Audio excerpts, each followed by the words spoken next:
Ela tinha 22 anos quando ele partiu. Era uma daquelas manhãs geladas de inverno, quando o vapor da respiração parece congelar no ar. Eles estavam na estação de trem, um lugar que sempre parece carregar um peso de despedida. Não houve briga, não houve gritos, não houve aquele drama que a gente vê nos filmes. Foi tudo silencioso, quase solene. A única coisa que quebrou o silêncio foi a promessa dele, sussurrada, enquanto a neve fina começava a cair sobre os trilhos. Ele segurou as mãos dela, olhou bem fundo nos seus olhos e disse: "Em 10 invernos, eu volto, e se você ainda me amar, eu fico."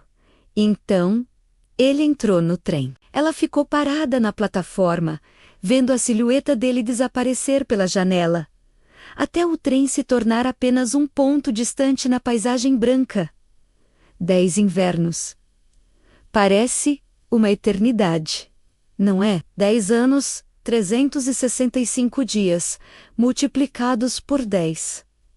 Uma vida inteira caberia nesse tempo. O primeiro inverno foi o mais difícil. Cada floco de neve que caía era uma lembrança daquela promessa. Ela ia até a estação de trem todos os dias, como se, por um milagre, ele pudesse ter se arrependido e voltado mais cedo. Mas o trem chegava e partia, e ele nunca estava lá.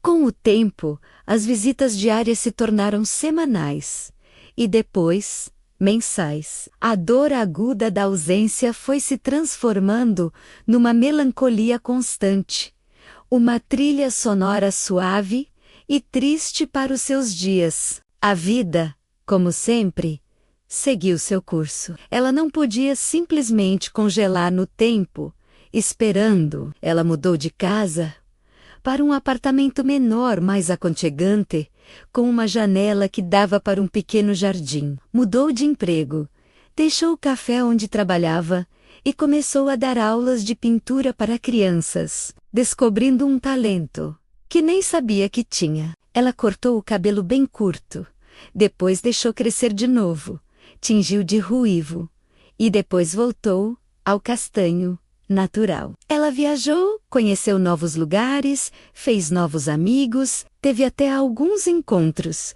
jantares com homens gentis que a faziam rir, mas era como se o coração dela tivesse um cadeado, e a chave estivesse com ele, a milhares de quilômetros de distância. O endereço emocional dela nunca mudou. Estava fixado naquela estação de trem, naquela manhã de inverno. Os anos foram se acumulando como as folhas secas no outono. O segundo inverno.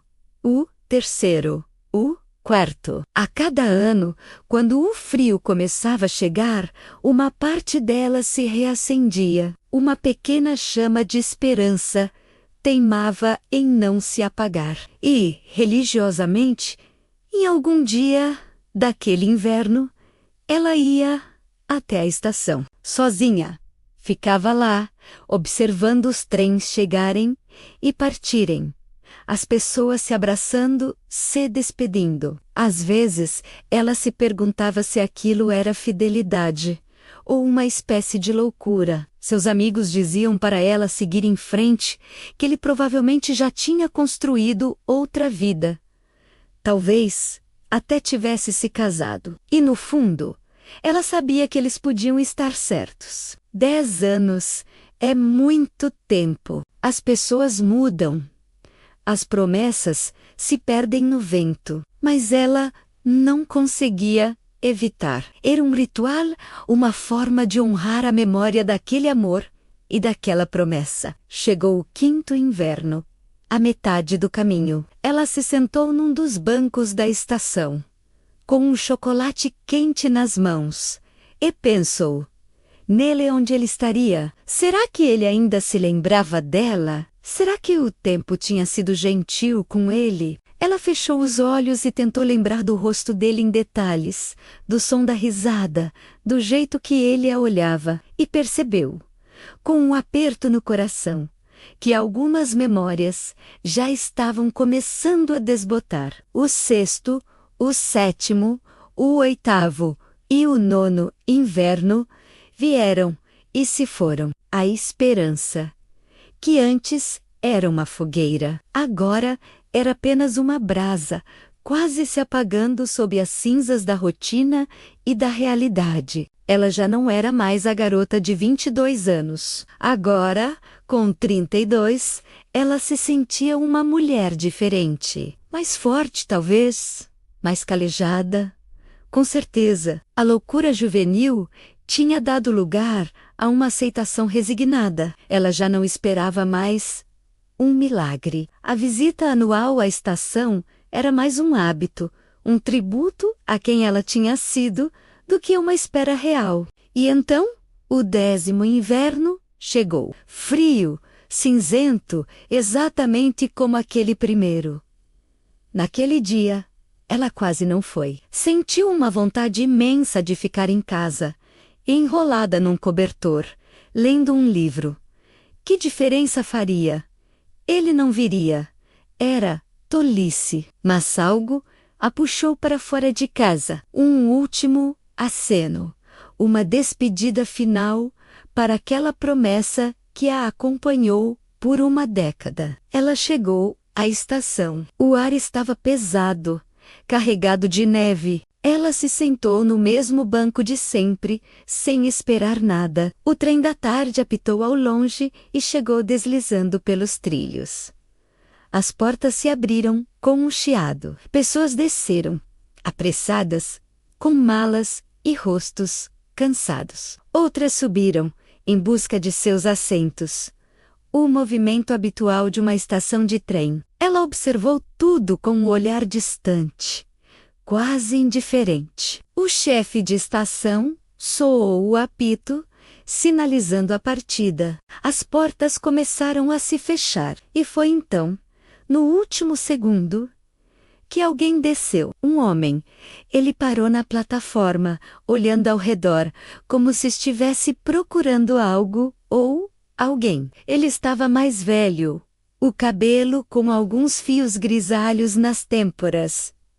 O rosto marcado por linhas que não existiam antes. Ele parecia mais cansado, mas quando os olhos dele encontraram os dela, do outro lado da plataforma, ela soube. Era o mesmo olhar. O tempo não tinha conseguido apagar aquele olhar. Ele começou a andar na direção dela, devagar, quase com hesitação. O coração dela, que ela pensava ter se tornado pedra, começou a bater descontroladamente, como um pássaro preso numa gaiola. Cada passo dele parecia durar uma eternidade. Ele parou na frente dela. O silêncio que se instalou entre os dois era tão denso que podia ser tocado. Ele abriu a boca e a voz, um pouco mais grave, mas inconfundivelmente a dele, quebrou o silêncio e uma década de espera. Eu voltei.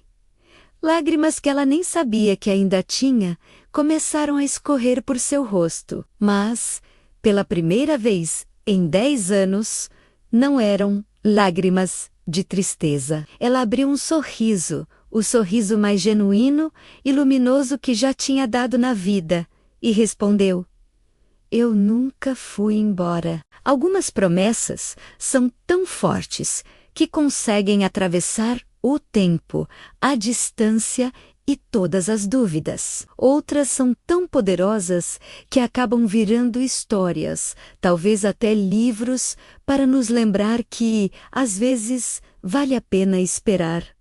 Obrigado por assistir. Se você também acredita no poder das promessas e das grandes histórias de amor, deixe seu like e se inscreva no canal para não perder os próximos vídeos. Até a próxima!